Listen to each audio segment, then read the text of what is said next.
غازی صلاح الدین صاحب کو کہ وہ اسٹیج پر تشریف لائیں اور سیشن کا آغاز کریں. بہت شکریہ.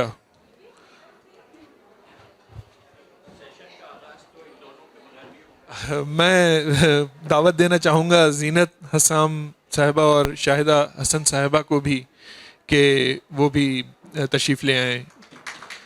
بہت شکریہ.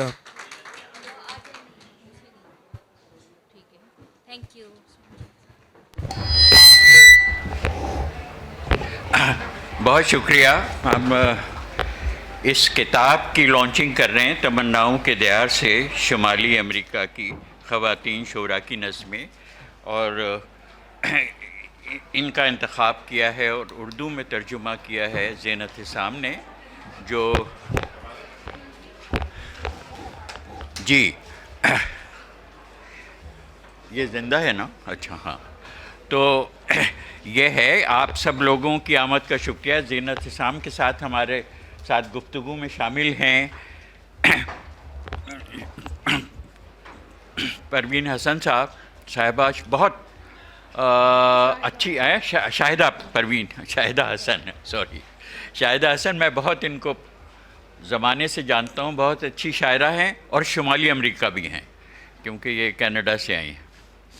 تو ہم گفتگو کا آغاز کرتے ہیں. آپ لوگوں کا شکریہ آپ تشریف لائے. کچھ روشنی باقی تو ہے ہر چند کے کم ہے. تو ہم سب سے پہلے تو زینت حسام سے ہی پوچھیں گے کہ یہ خیال انہیں کیوں آیا کہ وہ شمالی امریکہ کی خواتین شاعرات کیا کہیں گے؟ شاعر کہیں گے. خواتین شاعر جو ہیں ان کی منتخب نظموں کا ترجمہ کریں. کیوں؟ Why only women and why only from North America? شکریہ غازی صاحب.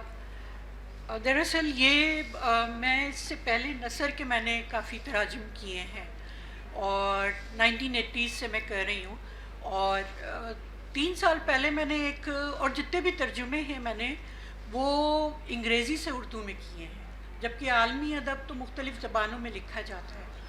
تو کچھ 2-3 سال پہلے میں نے ایک بلگیرین پوئٹ کو پڑھا، لوبومیر شیفخیف. تو مجھے اس کی نظمیں بہت زبردست لگیں اور میں نے ان کا ترجمہ کیا. پھر مجھے ہوا کہ میں مطلب ڈائریکٹ انگریزی سے کر کے دیکھوں کہ کیسے ترجمہ ہوتا ہے.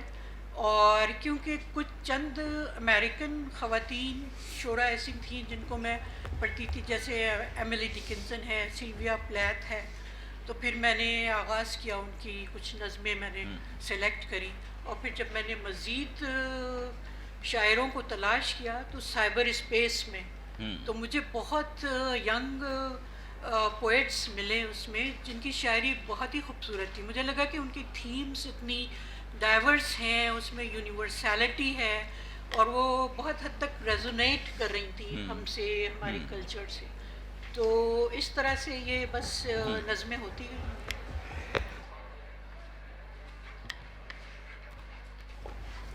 جی شاہدہ، جب آپ کراچی میں ہوا کرتی تھیں تو بہت آپ کی شاعری سننے کو ملتی تھی اور ہمیں تو بہت اچھی لگتی تھی.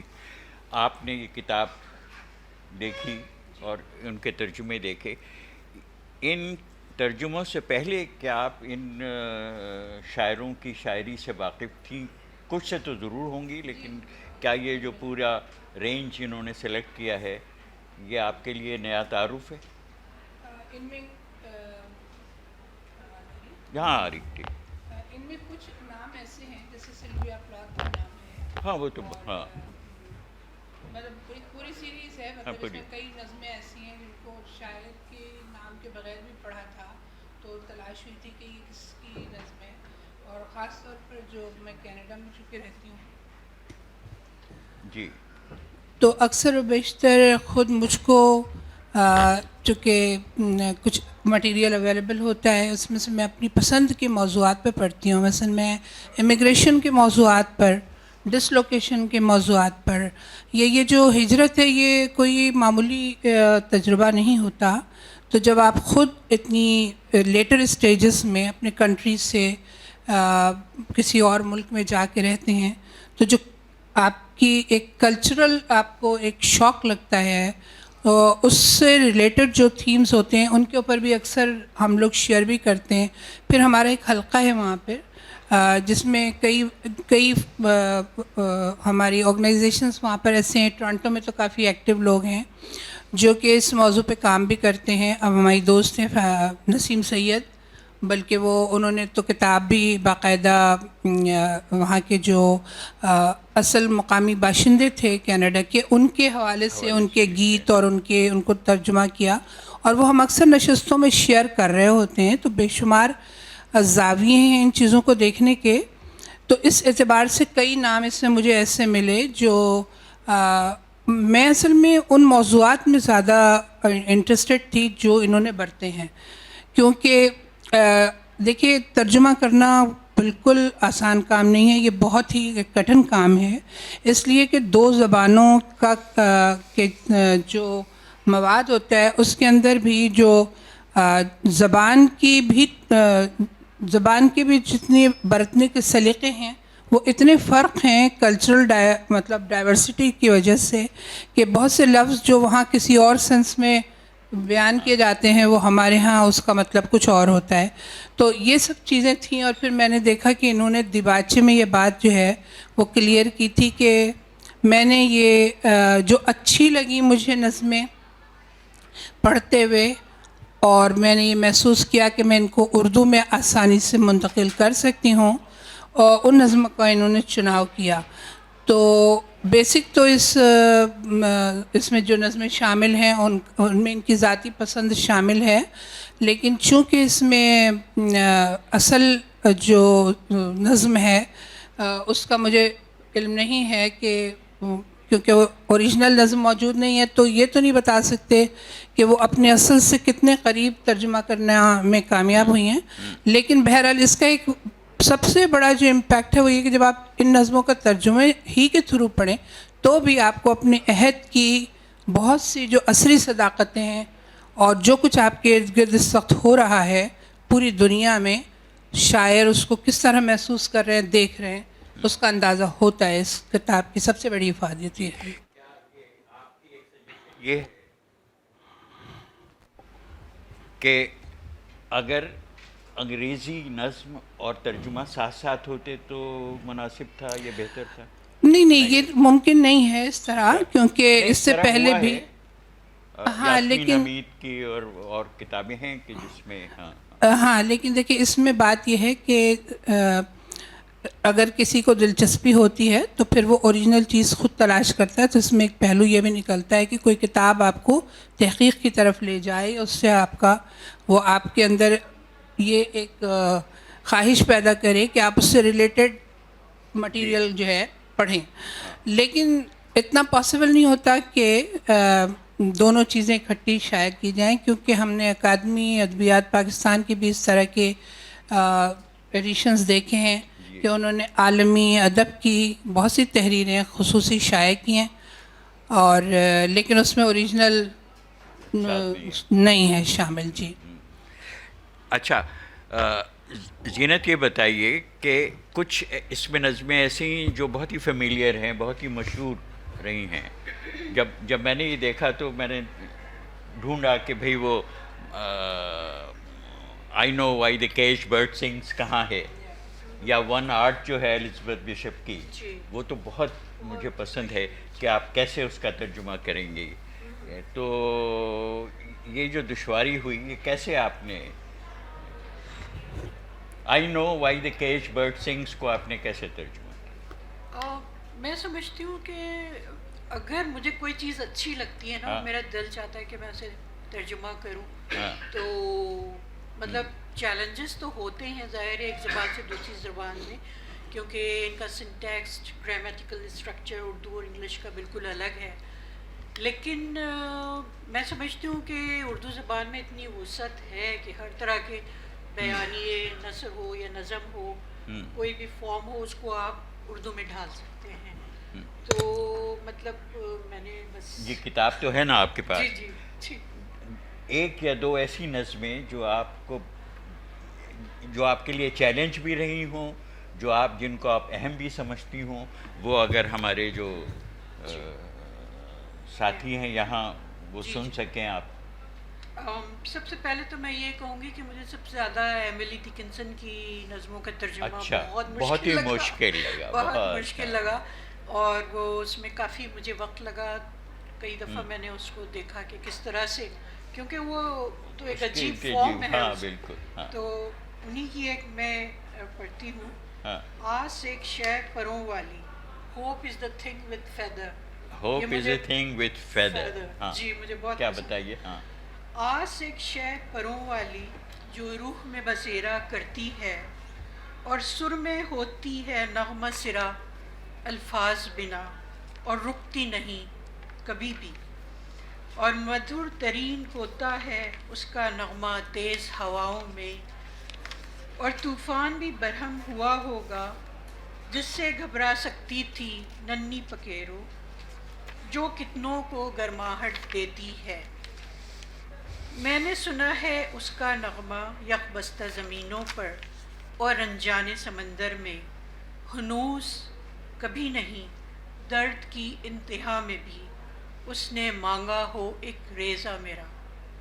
Hope is the thing with feather. بالکل.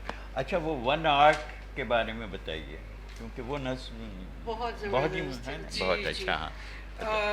کیونکہ یہ جو ون آرٹ جو ہے نظم، وہ میں دی آرٹ آف لوزنگ برسوں سے پڑھتی چلی آ رہی ہوں، اور وہ اتنا مطلب ریزونیٹ کرتی ہے کہ وہ میں نے اس لیے کری تھی کیونکہ مجھے بہت پسند ہے. آپ اگر ہاں الزبتھ بشپ کی ایک فن، کھونے کے فن میں مہارت حاصل کرنا کٹھن نہیں.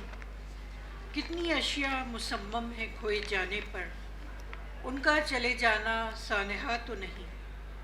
کچھ نہ کچھ کھوتے رہو روز و شب، اضطراب کو قبول کرتے ہوئے. گم ہوئی چابیاں وقت جو برباد ہوا، کٹھن نہیں کھونے کے فن میں مہارت پانا. پھر مشق کرو مزید چیزوں کے جانے کی، تیزی سے جانے کی. مقامات، نام اور وہ مقام جہاں تم پہنچنا چاہتے تھے، ان میں سے کچھ بھی ہلاکت انگیز نہ ہوگا. مجھ سے ماں کی گھڑی گم ہوئی، اور دیکھو میرے آخری سے پہلے وہ 3 گھر گئے جو مجھے اچھے لگتے تھے. مشکل تو نہیں چیزیں کھونے میں مہارت پانا. میں نے 2 شہر کھوئے، دلاویز اور بے قرار. چند دیار جو میرے تھے، 2 دریا اور ایک بر اعظم. میں انہیں یاد کرتی ہوں، لیکن یہ سانحہ تو نہ تھا. یہاں تک کہ تمہیں کھونا، وہ دل لگی، وہ اشارے جن سے مجھے عشق تھا. میں جھوٹ نہیں بول سکتی، یہ واضح ہے. کھونے کے فن میں مہارت پانا مشکل نہیں. گویا کہ یہ لکھو اسے ایک سانحہ سے محسوس ہوتا ہے. واہ، بہت اچھا. Right it. شکریہ، بہت شکریہ. بہت. شاہدہ، آپ بتائیں کہ اس میں کون سی ایسی نظم جو تھی پہلے آپ کو انگریزی میں بہت پسند تھی اور آپ نے پھر اس کو دوبارہ دریافت کیا اس میں؟ جی، میں اس میں ایکچولی یہ جو بہت مشہور نظمیں آلریڈی ٹرانسلیٹڈ ہیں، جو اویلیبل بھی ہیں اردو میں، کچھ کو میں بھی کبھی کبھی ٹرانسلیٹ کرتی ہوں. اور وہ چونکہ میں خود رائٹر ہوں تو میرا ایک انٹرسٹ ہوتا ہے کہ میں موضوعات تلاش کرتی ہوں کہ کس حوالے سے. جیسے مایا انجلو کی کئی نظمیں میں نے بھی ترجمہ کر رکھی ہیں، اور بھی کئی مارگریٹ ایڈورڈ کی بھی نظمیں ٹرانسلیٹ کی ہیں، اور وہ کسی پرپس سے کرتے ہیں. اس کے علاوہ یہ جو وارز ہوتی ہیں، تو جو پوئمز اگینسٹ وار تھیں، تو اس موضوع کے اوپر بھی جو چیزیں تھیں وہ کبھی کبھی ہم نے وہ کی. اس کے علاوہ پرشین کی کچھ پوئٹریز تھیں جو انگریزی میں آلریڈی ٹرانسلیٹ ہو چکی تھیں، تو لیکن ان کو اردو ورژن دینا اور اس سے یہ عکس کرنا کہ کون کون سے زمانے گزرے تھے، اس میں پھر اسالیب کا کیا فرق ہوا، تھاٹ پروسیس کیسے بدلا، خواتین میں یہ جو فیمنزم یا جو اپنے تشخص کی ایک تحریک چلی، اس کے بعد ان کے سوچنے کا کیا انداز ہوا. تو یہ ساری چیزیں جو ہیں یہ ان کی تلاش میں رہتی ہوں کہ اس طرح کی چیزیں ہوں جو کہ ان کے ہاں بھی انہوں نے چونکہ مختلف اپنی ایک پسند کی چیزیں اس میں شامل کی ہیں. تو میں آپ کو بتاؤں کہ جو وہ مشہور نظمیں تھیں ان کو میں نے زیادہ نہیں دیکھا. اس کی ایک ریزن یہ تھی کہ یہ جو کتاب تھی یہ میرے پاس پی ڈی ایف اس کی مجھے ملی تھی، اور اس میں پی ڈی ایف میں بھی نہیں، ابھی میرے پاس کتاب نہیں ہے، لیکن چونکہ اسکرین چھوٹی پر میں تھوڑا اس میں سے جوکس کر سکی. ان میں سے کوئی خاص نظمیں میں نے وہ زیادہ مجھے پسند آئیں جن میں جیسے میں نے دیکھا کہ جو نئے لوگ لکھ رہے ہیں بالکل جو اب یہ، کیونکہ یہ جو نظمیں ہیں اس میں یہ تقریباً 19th سینچری سے لے کر اس کی بگننگ سے لے کر 20th سینچری کی اینڈ تک کی انہوں نے شامل کیے ہیں. تو اب جو یہ اینڈ کے جو نئے شعراء ہیں یہ کس طریقے سے اس ڈسکریمنیشن کو، اس ان پرابلمس کو جو کہ نارتھ امریکہ میں فیس کر رہے ہیں سوسائٹی، اور اس عہد کی شاعرہ یا شاعر جسے ہم کہیں گے خواتین شاعر اسے محسوس بھی کر رہی ہیں اور لکھ بھی رہی ہیں. تو ان نظموں میں سے میں کچھ آپ کو اس لیے میں ان سے زیادہ مجھے دلچسپی ہوئی. تو اس کے علاوہ یہ کہ چونکہ میں اوٹوا میں ہوتی ہوں تو میں یہ محسوس کرتی ہوں کہ جو لوگ کیونکہ بہت تنوع ہے نارتھ امریکہ کی زندگی میں، ان کی سماجی زندگی میں بھی، اور دوسری بات یہ کہ وہاں نیچر اتنی زیادہ انارمس ہے کہ جو لوگ پھر ہمارے پاس تو میرا خیال ہے اتنی چوائس نہیں ہوتی، لیکن وہاں نیچر سے لوگ اتنے انوالو ہو جاتے ہیں اور وہ فطرت کی طرف واپس جانے کا ان کا ایک رویہ ہوتا ہے. خاص طور پر جو لوگ باطنی زندگی پہ یقین رکھتے ہیں، جو اپنی انٹرنل سیٹسفیکشن کے لیے. تو ان ساری نظموں میں جو ایک مشترک بات مجھے نظر آئی تھی وہ یہ کہ یہ خواتین جتنی انہوں نے لکھا ہے، جتنی چاہے وہ اپنے گھریلو کسی ایشو پہ لکھ رہی ہوں یا پرسنل سفرنگس پہ لکھ رہی ہوں یا وہ مہاجرت کے تجربے پہ لکھ رہی ہوں یا وہ اپنی ماں پہ لکھ رہی ہوں، ان سب کے اندر ہے ایک اپنی اصلیت کی طرف لوٹنے کی اور اپنی وجود کی سچائی کو تلاش کرنے کی جو خواہش ہے وہ ان نظموں میں ہے. اور سب سے حیران کن بات یہ ہے کہ ایک مٹیریلسٹک سوسائٹی میں رہنے کے باوجود ان کا مٹیریلزم سے ایک ڈٹیچمنٹ نظر آتا ہے اور وہ اپنی ہائیسٹ سیلف کی طرف لوٹنا چاہتی ہیں. تو اس کا جو ایک اضطراب ان کے نظر آ رہا ہے وہ مجھے ان کی کافی نظموں میں اس طرح نظر آیا. تو کچھ میں نے مجھے خوشی بھی ہوئی کہ انہوں نے نظموں کا انتخاب کیا. اب مجھے ویسے تو اگر بہت توجہ سے پڑھتی تو اور بھی بہت کچھ ہوتا، لیکن میں دیکھتی ہوں میرے پاس کوئی یہ کتاب لے لیں اگر چاہیں تو. میں اس میں آپ کو عراقی شاہدہ آپ بتا سکتے ہیں. یہ کتاب لے لیں آپ. انہوں نے نوٹس لیے. اچھا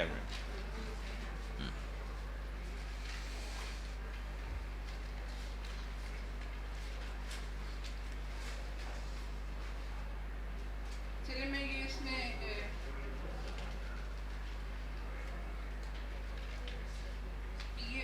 میری اولیور کی ایک نظم ہے، یہ میری اولیور کی نظم ہے 1935 سے ان کا 2019 تک کا زمانہ ہے. اور یہ اوہایو کلیولینڈ میں رہتی ہیں. میں چونکہ اوہایو اور کلیولینڈ میں رہ چکی ہوں تو مجھے اس کے مضافات کا جی تو مجھے اس سے ایک اٹریکشن ہوئی. اور کیونکہ وہاں پر قدرتی مظاہر جو ہیں یا نباتات اور حیوانات سے وہ خاص کشش محسوس کرتی تھیں، اور انہوں نے بہت ہی خوبصورت الفاظ استعمال کیے ہیں اپنی پوری شاعری میں. جتنی بھی نظمیں آپ نے کوٹ کی ہیں اصل میں وہ تصوف سے متاثر ہو گئی تھیں، اور تصوف سے میری بھی ایک اٹریکشن ہے تو مجھے ان کی نظمیں اچھی لگیں. اور ان کا جو تصوف کا جو ایک کانسیپٹ تھا وہ مولانا روم سے وہ اچھا۔ انسپائرڈ تھیں. تو اب ان کی ایک نظم ہے، اور حیرانی کی بات یہ ہے کہ میری بھی ایک نظم کا عنوان ہے کہ درخت دوست ہیں میرے، مطلب میرے مجموعے میں شامل ہے. ٹھیک ہے. اچھا۔ تو میں اچانک میں رکی اور میں نے دیکھا کہ ان کی نظم کا عنوان ہے کہ جب میں پیڑوں کے درمیان ہوتی ہوں. واہ۔ تو پیڑ، جنگل، پودے، ہاں۔ یہ انسان کو کس طرح متاثر کرتے ہیں اور کس طرح سے اس سے وہ کیا اخذ کرتا ہے، کس طرح کی سیٹسفیکشن. جب میں پیڑوں کے درمیان ہوتی ہوں، خاص طور پر بید اور چھتناور کرات کے درمیان، شفتالو، بلوت اور صنوبر کے بیچ، یہ سب کتنے شادماں نظر آتے ہیں. میں کہہ سکتی ہوں یہ مجھے بچا لیتے ہیں ہر روز. واہ۔ میں کتنی دور ہوں اپنے اس نفس کی امید سے جس میں سخاوت ہو، بصیرت ہو. میرے اطراف پیڑ جاگتے ہیں پتوں کی سرسراہٹ سے، میرے اطراف پیڑ جاگتے ہیں پتوں کی سرسراہٹ سے اور پکارتے ہیں رکو رکو کچھ دیر.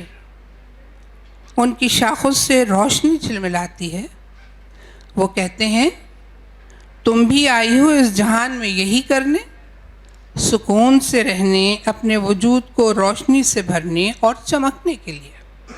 تو یہ ایک کانسیپٹ ہے کہ اچھا، وہ جو انسان دراصل شاید جو نظم آپ نے کہی تھی جو ایک مماثلت ہے اس جی. نظم کے ساتھ، وہ بھی سنا دیں۔ وہ میں ابھی زبانی تو نہیں سنا سکتی. زبانی وہ میرے پرانے مجموعے میں ہے، تو نظم مجھے یاد اس وقت نہیں آئے گی. کچھ مصرے، کوئی ٹکڑا؟ نہیں، میں نہیں، ریکارڈ اچھا، نہیں کروں گی. چلیے۔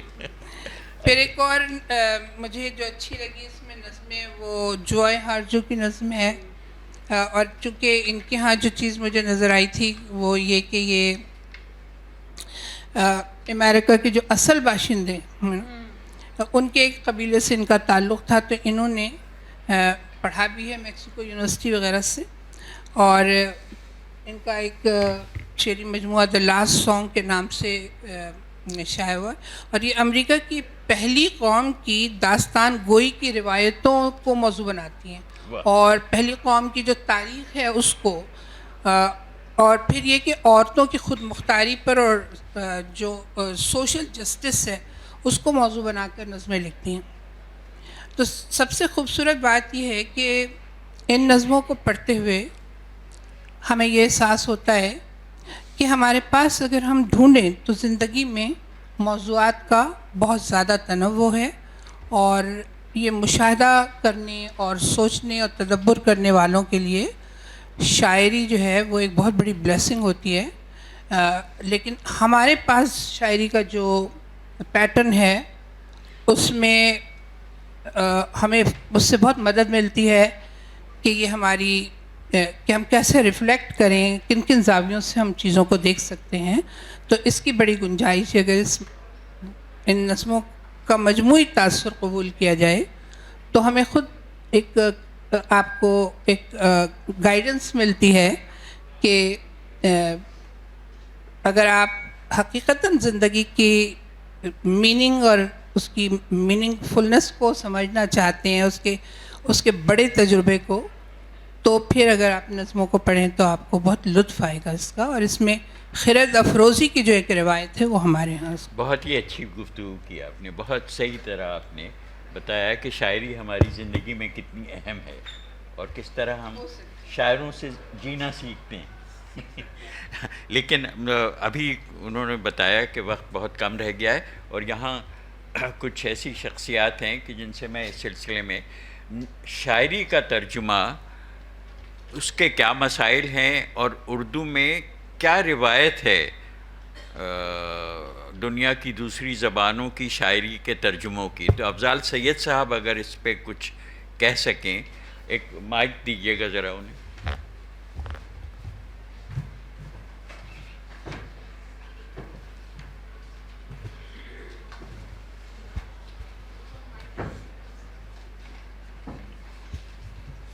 بہت شکریہ.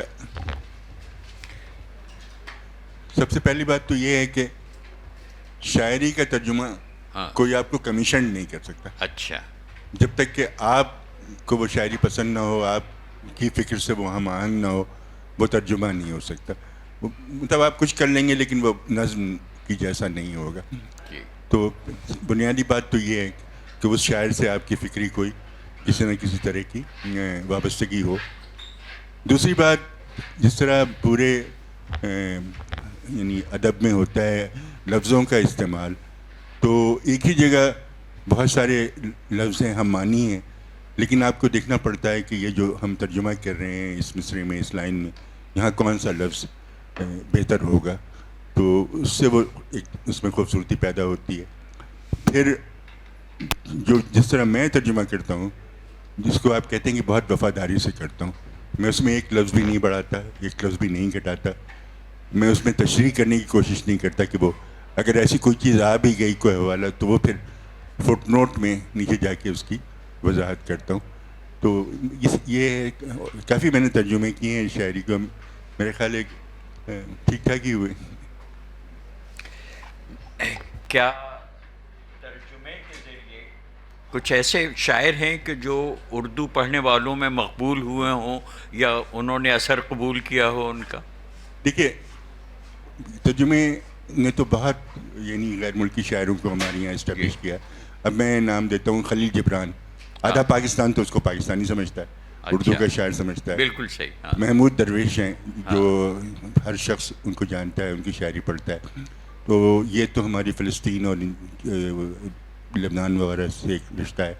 لیکن اس کے علاوہ ایک وقت تھا ارلی 80s میں, ایک مجموعہ ہمیں ملا post world war 2 Polish poetry کا, جو میوش نے کیا تھا, اور وہ ہمیں بہت پسند آیا. اس میں اجمل کمال, آصف فروخی اور میں, ہم تینوں نے مل کے تقریباً اس کا پورا ہی ترجمہ کر ڈالا, جو آج میں شائع بھی ہوا. تو اس کے ذریعے بہت سارے شاعر اردو میں آئے جو پولینڈ کے, اور ان کی فکر کی نمائندگی ہوئی. پھر ابھی بھی ترجمے تو ہو رہے ہیں اور پسند کیے جاتے ہیں. اور اس ترجمے کی بنیاد پر ایک چیز اور بھی ہوئی جو میں اس میں اضافہ کروں گا, کہ پہلے جو ترجمے ہوتے تھے وہ منظوم ترجمے ہوتے تھے, لیکن 70 کی بعد کی جو یعنی ترجمے کی روایت پڑی وہ نثری ترجمے ہوئے. تو اس سے نثری نظم کا ایک جواز پیدا ہو گیا, یا اس کی ایکسیپٹنس پیدا ہو گئی, اور ان ترجموں نے نثری نظم کو ایک طریقے سے حوصلہ دیا, ایک سہارا دیا.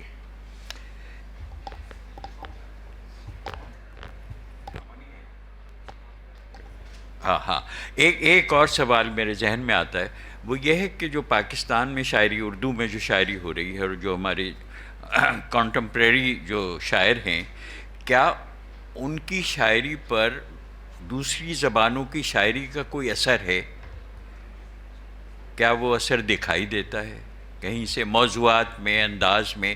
جیسے منوی نیازی کی کچھ شاعری میں مجھے جھلک لگتی ہے کہ کوئی ایک نئی سوچ اور نیا انداز.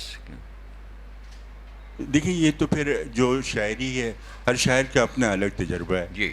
تو جب میں نے پولش نظموں کا ترجمہ کیا تو مجھے جنگ, اس کے بعد ہجرت اور یہ ساری چیزیں, ایک تباہی اس ملک کی, وہ مجھے اس میں نظر آئی ان کے شاعروں کی, اور وہ مجھے آسان ہوا ان کی نظموں کو ترجمہ کرنا. تو ایک طریقے سے اثر تو قبول نہیں کرنا, لیکن ایک کیا کہنا, ایک کنوکشن ہوا کہ کچھ اور لوگ بھی اس طرح سوچتے ہیں, اس طرح سے شاعری کی جا سکتی ہے, اور اگر ہم کر رہے ہیں تو یہ غلط نہیں. جی, وقت بہت کم ہے, میرے خیال میں 3 منٹ باقی ہیں. تو کنکلوڈ اگر ہم کریں, اگر کوئی سوال ہو یا کوئی تبصرہ ہو آپ میں سے کوئی, زینت سے ان کی اس کتاب میں سے پسندیدہ کچھ. بالکل جی, ایک عراقی امریکی شاعر ہیں جی, دنیا میں خائن, جی, ان کی ایک نظم مجھے بہت اچھی لگی. میں جلدی میں تھی, میں جلدی میں تھی, میں جلدی میں تھی. کل میں نے ایک ملک کھو دیا, میں جلدی میں تھی, واہ. اور دھیان نہ دیا کہ کب وہ مجھ سے گرا, ایک فراموش شج کی ٹوٹی ہوئی شاخ کی مانند.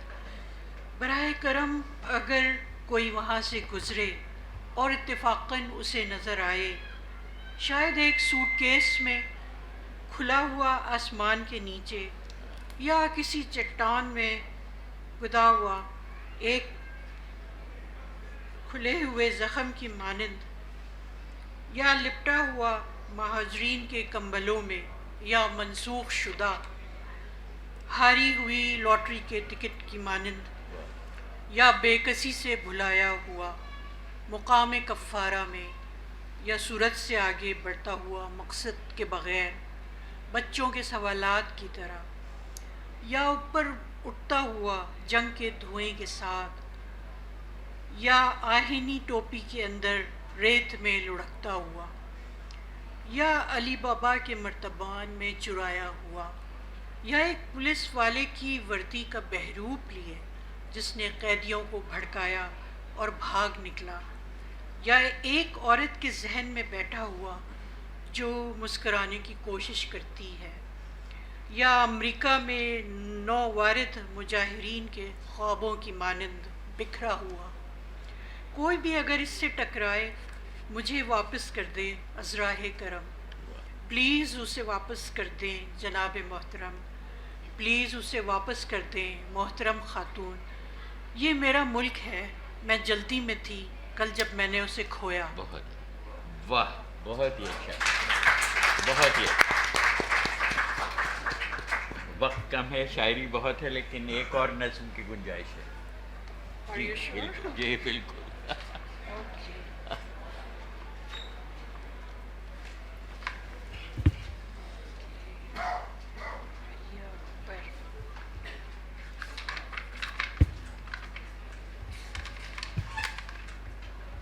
یہ آریہ ابر ایک افغان امریکن ہے، اور ان کی ایک نظم ہے یک چشم دیو۔ مجاہدین جو تاش کھیلتے ہیں جن کی آنکھیں سبز ہیں اور آبی قہوے کی مانند، مجاہدین جو اپنے ہاتھ پاؤں تندہی سے دھوتے ہیں نماز سے پہلے، تمہیں ہائی فائیو کرتے ہوئے کہتے ہوئے نذیر ناشی تم بڑے ہو گئے ہو میرے بچے۔ مجاہدین حسین رخساروں والے وطن رقص کرتے ہوئے نارنجی پلاؤ کے لیے قطار میں لگے لطیفے چھوڑتے ہوئے، مجاہدین جو پہاڑوں پہ چڑھتے ہیں ہاتھ میں بندوق جنگل میں جنگ، شبیہیں میرے اسکرین پہ ایک پروپیگنڈا ویڈیو، مجاہدین جو اپنے چھوٹے بھائیوں کو کندھوں پر اٹھاتے ہیں پشتوں میں لوک گیت گاتے ہوئے یا کلاشنکوف سنبھالتے ہوئے، کاندھوں پر فاصلے طے کرتے ہوئے، مجاہدین بم چھپاتے ہوئے اودے ریشمی لباس میں لپٹا اناج کی بوریوں کی تہ میں، مجاہدین یہ کہتے ہوئے کہ وہ طالبان نہیں ہیں جو چاؤ سے دیکھتے ہیں ترکی ٹی وی ڈرامے اپنی ماؤں کے ساتھ، مجاہدین جو لرزتے ہونٹوں سے قرآن کی تلاوت کرتے ہیں یہ سوچتے ہوئے وہ جا رہے ہیں فردوس بری کی طرف، خواب دیکھتے ہوئے موت ان کا کچھ نہیں بگاڑ سکتی، مجاہدین جو اپنی بغلیں صاف کرتے ہیں صابن سے اور اپنی داڑیاں شیمپو کرتے ہیں، صرف طالب علم کابل یونیورسٹی کے باہر چاہتے ہیں اپنے ملک کا دفاع کرنا، وہ جو کبھی تمہارے بہن کے بال نہیں چھوئیں گے، تمہارے اخلاق اور رواجوں کو جانتے ہوئے، جو دروازے پہ دستک دیں گے تاکہ تمہاری ماں پردے میں ہو جائے اس کے گھر میں چھاپا مارنے سے پہلے، جو گوشت کے لوتھڑے باہر پھینکتے ہیں باورچی خانے کی کھڑکی سے کتوں کے لیے، مجاہدین کیونکہ کتوں کو بھی خوراک چاہیے، مجاہدین تمہاری اسکرین پر تصویریں کہہ رہی ہیں ہاں ہم لوگوں کو ہلاک کرتے ہیں، لیکن اگر تم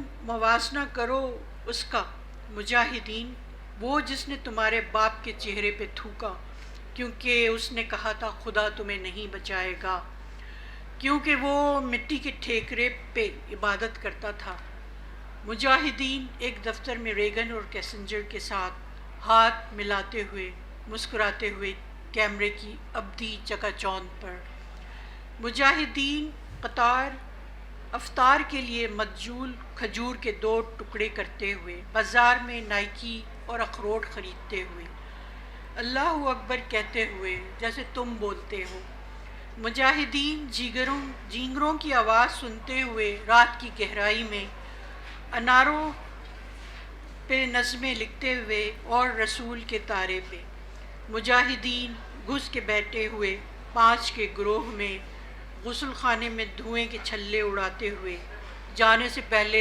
تمہاری بہن کو ہراساں کرتے ہوئے، مجاہدین تمباکو کے ذرے داڑھیوں میں اٹکے موقع سے فرار ہوتے ہوئے، دودھ پتی کو جوش دیتے ہوئے گیس کے چولہے پر، اپنی ماؤں کے پیروں کی مالش کرتے ہوئے، مجاہدین جنہیں تمہاری ماں نہیں دیتی الزام یہ کہتے ہوئے یہ قہر تھا خدا کا، میں کر سکتی تھی کیا، خدا نے تمہاری بہن کو چھوا. بس میرا خیال نہیں جی کیونکہ ہم اپنے وقت بہت بہت زینت آپ کا شکریہ کہ آپ نے اتنی خوبصورت کی، اور شاہدہ آپ کا آپ نے بہت خوبصورت گفتگو کی، لیکن یہ محض ایک تعارف تھا، اور اگر آپ اس شاعری کو پڑھیں، اور ویسے بھی شاعری جو ہے وہ زندگی گزارنے کے لیے بہت ضروری ہے، تو بہرحال آپ سب کی آمد کا شکریہ. شکریہ بہت بہت.